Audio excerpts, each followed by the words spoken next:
ঢাকা থেকে ছেড়ে আসা সীতাকুণ্ডগামী ট্রেনটি আর অল্প কিছুক্ষণের মধ্যেই ২ নম্বর প্ল্যাটফর্মে এসে দাঁড়াবে।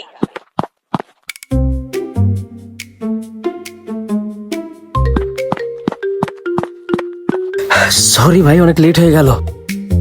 এতক্ষণ লাগে আসতে? মানে একটা মানুষের জীবনে ঠিক আর কি ঘটলে টাইম ম্যানেজমেন্ট শিখতে পারে? তোর কি আর কোনোদিন জ্ঞান হবে না? একটুর জন্য তো ট্রেনটা মিস করতি। আরে বাপরে, কে আমাকে টাইম ম্যানেজমেন্টের জ্ঞান দিচ্ছে? সময় মতো না পৌঁছানো, যার বিয়েটাই ভেঙে গেল, সে আবার আমাকে টাইম ম্যানেজমেন্ট শেখাচ্ছে। আসলে তো একটা কথাই, কিছু হইলে শুধু এই কথা কস। ভাইয়াটি তো মনে কষ্ট পেয়ে গেল। ভাইয়া সরি, আমি তো আসলে মজা করছিলাম। থাক, আর কাঁদতে হবে না। হইছে, আর বুঝ দিতে হবে না। আচ্ছা থাক, বাদ দে।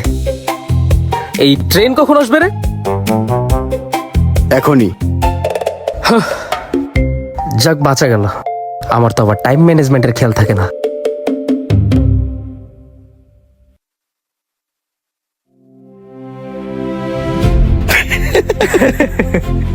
Wait wait wait. Hey guys, what is up? I am Riyon Sarthak, আর আমরা আজকে যাচ্ছি সীতাকুণ্ড, যেটা হতে যাচ্ছে আমাদের লাইফের one of the best tour. এই ভ্লগটি দেখতে হলে আপনাদের সাথে থাকতে হবে ব্ল্যাক ভেঞ্চারের সাথে, আর অবশ্যই চ্যানেলটি সাবস্ক্রাইব করতে হবে। টাটা। আচ্ছা ঠিক আছে, সব বাদ দে। ওই যে ট্রেন চলে আসছে ভাই, তাড়াতাড়ি উঠি, নাহলে এই ট্রেনটাও মিস হবে।